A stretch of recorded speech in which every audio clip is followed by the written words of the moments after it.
I'm Marcus. My name is Marcus Carter. I'm running for Florida's 9th Congressional District as an independent candidate, which is really different from the way that Republicans and Democrats run. For me, I feel like our country's broken. I think most people actually agree with me that our country's broken. As far as finding a solution so it's not broken anymore, that's really up for debate, but that's what I'm doing here. So I'm on a mission that's very improbable. It's very difficult. I'm up against a lot of money on the Democratic side and, of course, the money that's on the Republican side as well.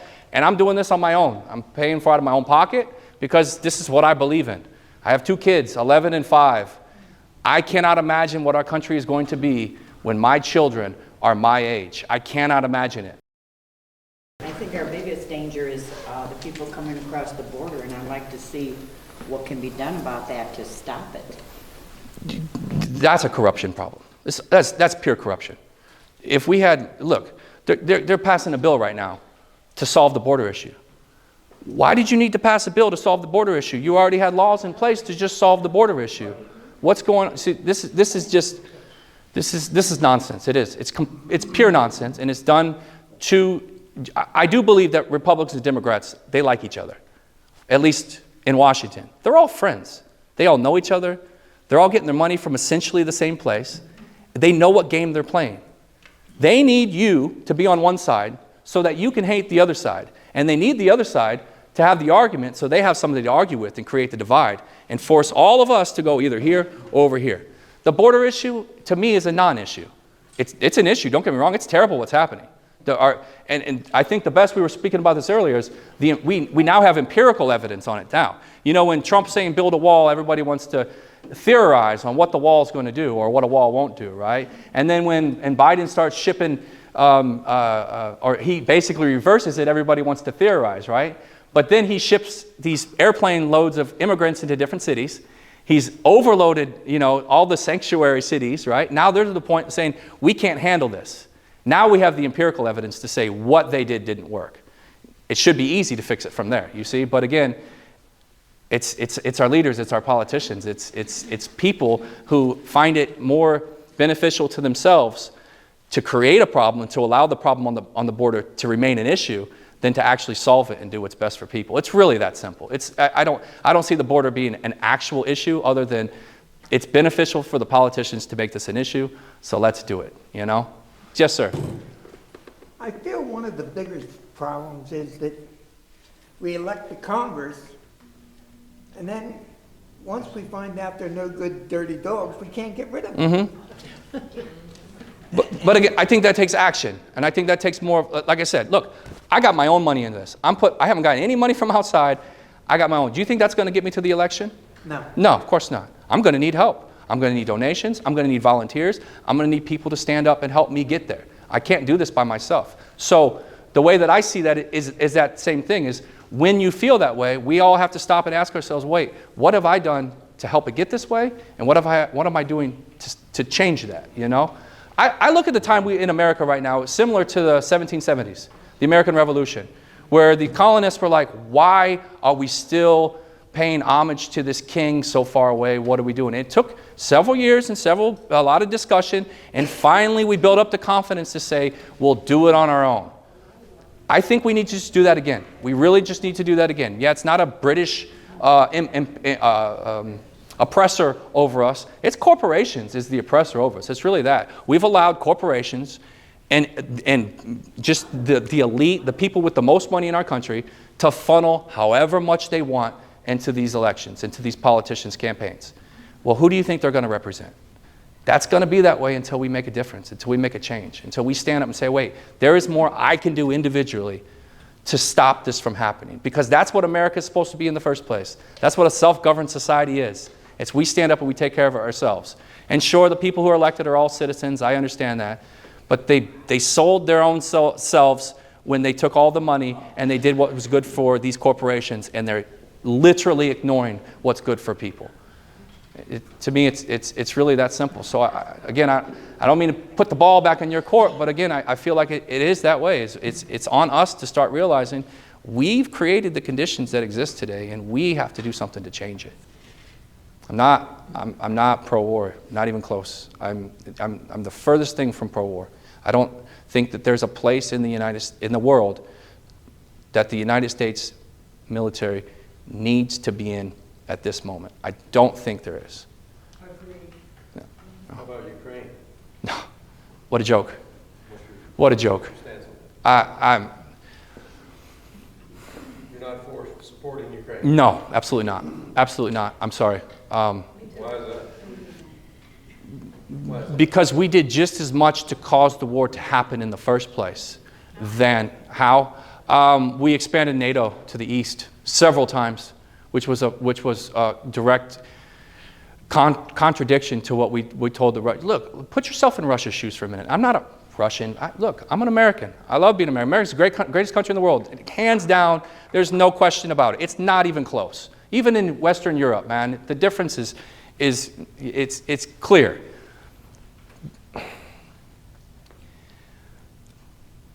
We've been bullies. We've been bullies, especially to the eastern part of this world. And we have to admit it. We have to acknowledge it. I'm not pro-Russia, but why can't we be? You know, have you guys seen a recent interview with Tucker Carlson and Vladimir Putin? Have you seen this interview? If you haven't, I encourage you to watch it. If you take away the fact that however you feel about either one of those people on screen and just listen to the words being said and rationalize what's being said, you will realize that there is a clear, peaceful way. When Donald Trump says he can end the war overnight, he could probably end the war overnight. There really is that easy of a way out of this. And instead of spending hundreds of billions of dollars letting people die, why aren't we taking this other alternative route? And you know why? Because America doesn't want to admit we've ever done anything wrong. It's that simple. We don't want to acknowledge it. We want to insert our force and say that force was for good against all else and tell that to the American people, and we're going to feed it down, and that's the way it's going to be. Guys, it's not true. I'm sorry, it's just not true. I wish it was. I wish I could come up here and be proud of the things that I did in Iraq and Afghanistan, but I found out that they simply weren't true. And until we acknowledge it and offer something different, it's going to stay that way. We're just going to be living a lie. So you think it's okay for Russia to go into Ukraine and do what they're doing? No, I didn't say that. I didn't say that. Well, you can't be both ways. That just because Russia is invading Ukraine doesn't mean the United States has to get. Those are two separate countries. It has nothing to do with America. But if we're talking about how did the war get started, it had every bit to do with the way that we treated Russia and we've manipulated Europe than it did that, you know, Russia actually going through and crossing over to the border. What's to stop Russia from keep going? You know? Look at Cuba. What's Cuba? Cuba is what Russia was doing, or the Soviets was. Cuba is Ukraine, essentially. And look what happened to Cuba so many years ago, and look what Cuba still is today. You know, is that the game that we're going to play by manipulating other countries for our own benefit? I mean, I just don't agree with it. I don't think it's right. I think that if we handled ourselves in a more appropriate way in the past, the war in Ukraine would have never been happened because Vladimir Putin would have never been able to be given the justification to do what he's done. You see? I'm not for war on any circumstances. I think that there's always a better solution if we just didn't have crooked and corrupt people manipulating, pulling the lines and manipulating things, to the way they are. Do you think Russia had any influence on our last election? No, it's negligible, if any. Negligible. I'm sure that once again, how many elections do you think the United States had influence over around the world? How many? A lot. It's regular business for the American CIA to interfere with other people's elections. Doesn't make it right. Doesn't make it right if Russia did to us. I don't think that Russia influenced and caused the outcome to change. And I think that if we want to get back into Ukraine, we could talk about how the American CIA influenced the Ukrainian election in 2014 and caused that to happen as well. You see. So basically, mind our own business is how you're. For the most part, but I would. Let's put it this way: if we're not going to mind our own business, we better have our house in order first. If we're not going to get our house in order, what business do we have going on and telling other countries how to do the? That's fair. How do you influence our That's a good question. powers that are? Because let's be honest. Let's say I get elected, right?